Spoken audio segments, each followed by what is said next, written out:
of the brilliant strategy. We are the smartest, the most fashionable, fastest F1 car. Ole, oh yeah, Forza Ferrari, yay! Na na na na na na na na. What a fantastic, legendary victory this was for Charles Leclerc, the Prince of Monaco, who became the Prince of Malta just like me. I am da da da da la la la la la. This is Dolce Vita from La Italia.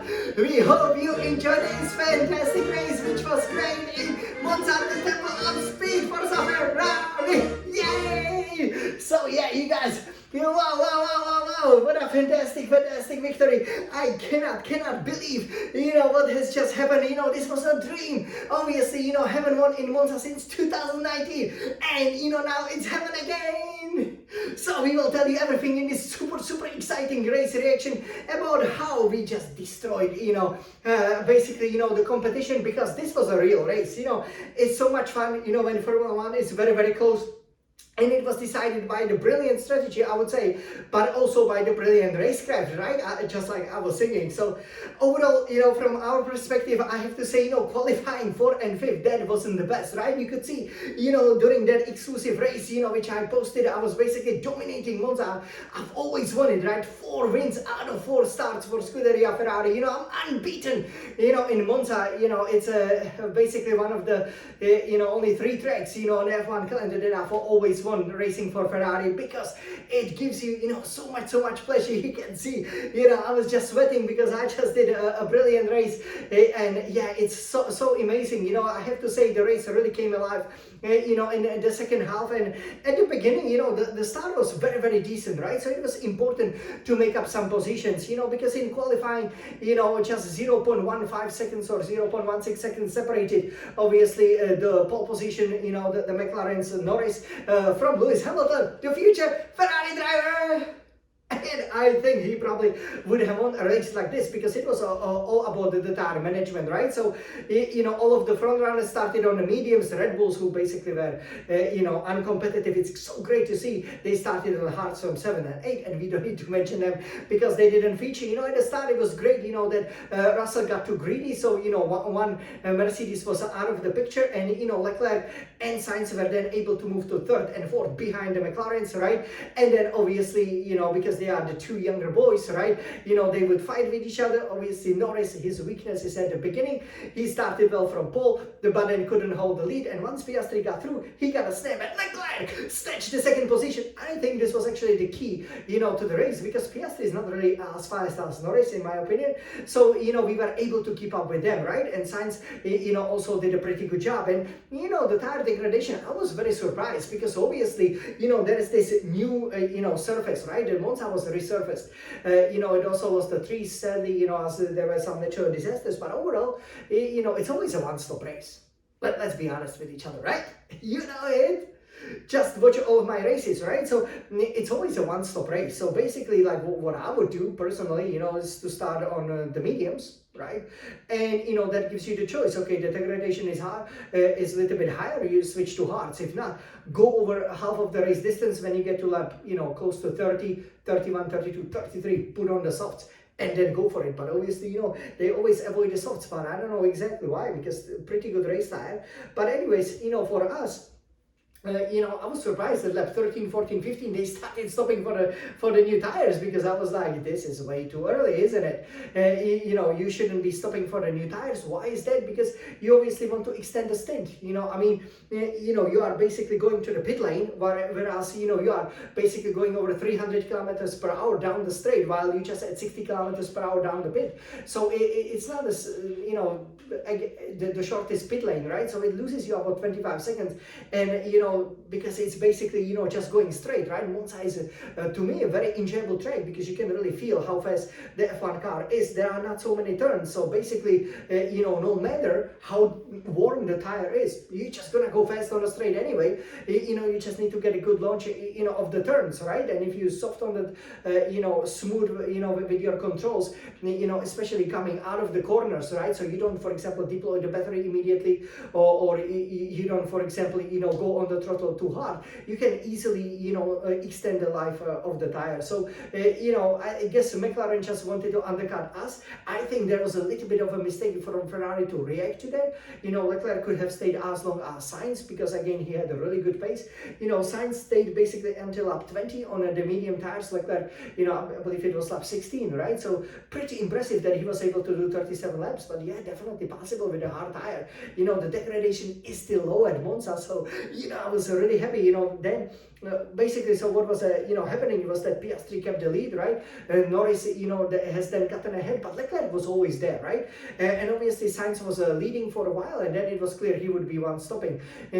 Some, for example, other guys, like for example Verstappen, doing hard, he would be telling us that he would be two stopping. So everybody else was two stopping, and I was surprised that with Leclerc, they really made it work. But I think what happened was, when Norris stopped only on lap 33, then there were like 3 or 4 or 5 laps, where we have to see how about his pace. And I think he got stuck behind the Red Bulls, and that also really helped out, because we then realized, look, there's really no need to stop. And then you get into like 36, 37, and it's just it's the fastest race, right? It's the fastest speed. This is the temple of speed. So basically, at that point, you're just like, I'm just having 18, 17, 16 laps. Do I really need to stop for a new tires? Will I really get an advantage? But they asked Piastri. Thankfully, he made a mistake. He stopped, for the tires. And obviously, then we had a 1-2. And with Sainz having a new power unit, but being 10 seconds behind Leclerc, this was a brilliant chance. And it was played really well, even though I thought Sainz could have, fought the McLarens harder, because now they had to go through him and then through Leclerc, right? And obviously at the beginning, when you have the fresh tires, the tire will be very grippy, right? So you can easily go almost 2 seconds faster, which is what happened with Piastri. He was catching Sainz by about 1.7 seconds and overtook him, heading down to the Ascari, which is obviously, the third or maybe the second, depending how you see the straight of the lap, right? After obviously, the Curva Grande, after you heading to the Parabolica and after the final straight, so you go like, wow, he can overtake there. Usually, that's not an overtaking spot because it's too narrow, and usually coming out of Lesmo, you should be able to keep the advantage. But basically, once Piastri has gotten past Sainz, he wasn't really able, because I think he used a lot of his tires, he wasn't then able to cut into Leclerc's lead a lot, and Charles brought it home. That's right, Norris then overtook Sainz. I was a little bit disappointed that Sainz didn't fight it, because obviously, when we had the final 15, 10, 5 laps, right, you sometimes, block the guy as he's coming, right, give him a bit of a doubt, go very, very hard, on the brakes to make sure, sometimes you keep them for 2 or 3 laps behind, and, the tire loses, that freshness, they lose, that advantage of the grip, and then, they won't be able to beat you, because we have an amazing top speed here in Monza. We should have won, obviously, in 2022, 2023, if obviously, Sainz didn't make that a lockup, and in 2022, if we would have been more lucky, I guess, with the safety car. So this was really well-deserved victory, and yeah, in the end, Piastri didn't even catch Leclerc. Charles did an amazing job, brought it home, just like I did, for example, right in front of him during that race. Definitely, you guys watch it, so amazing. And this was a very memorable 1-4. I mean, just what a pity was that the overalls, you can see this fashion looks so great, but the overalls were black, right? I don't know why, we want to promote the carbon fiber, which obviously is an essential component of making the Formula 1 car. But anyways, Charles then, show off obviously his, red balaclavas, and the fireproof underwear, that the race drivers have to wear, and, celebrating, everybody was there. This is the best podium in the world, isn't it? I show it to you, obviously, in that hot lap. So you guys, this is just a dream come true, for me, winning, maintaining my record, winning again in style, even though it was a big fight between me and Leclerc, just less than a second, less than half a second in it. But here, really winning, that really puts us on a very strong foot, because that's why you have to watch these race reactions, because we are the most knowledgeable Ferrari fans, right? And we do know that the next 2 races, we're going to be very strong. What did I tell you? Of course, in Monza, we're going to win, right? We're going to have a very strong chance. And this also means that, especially in a Constructors' Championship, it looks really, really good. So would you like to see it? Of course! So over here, this is, the wheel with which you can win Monza. This is the beautiful red Ferrari iMac, which will then show us just how close we are to the lead of the World Championship. Because I think this is going to be really interesting, especially heading towards the next two races. So let me show it to you. So over here, as we can see, so Leclerc, great victory, 2.6 from Piastri, 6.1 from Norris. They got them fastest lap, but it didn't matter over here. Sainz also did a good job, and you can see the others, Benz is fighting with Red Bulls. That's what we love to see, right? They won way too many races. So here, if we take a look at the championship over here, how it looks like. So this is the drivers' championship. Verstappen leading with 303 points, but look at Norris, 241, only 62 behind. Definitely has a chance. We just finished the second third of the season, and then Leclerc, 217. Look at this. We have made up lots of points. That's basically 86 points behind.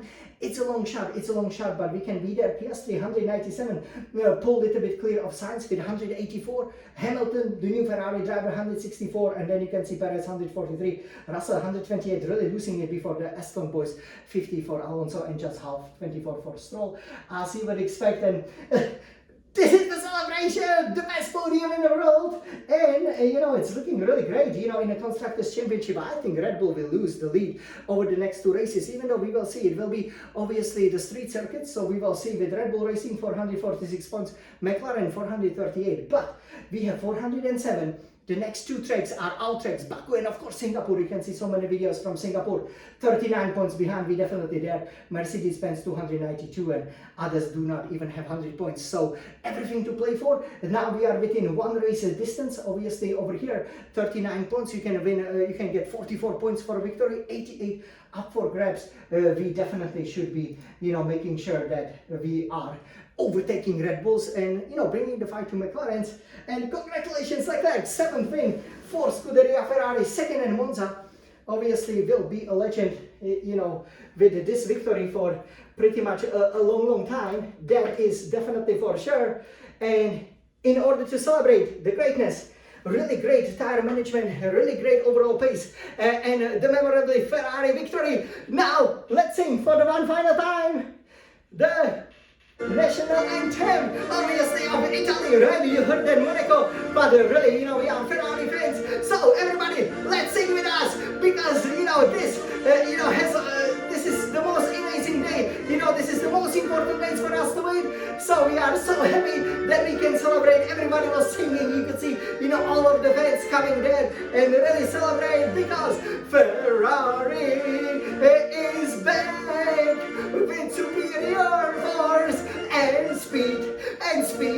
and speed, mastering the temple of the speed. Na na na na na, we are the best, because we are not just the most fashionable, but we have the smartest strategy, but we also have the fastest drivers like me or Charles or maybe Hamilton or definitely Michael Schumacher, because this is Ferrari,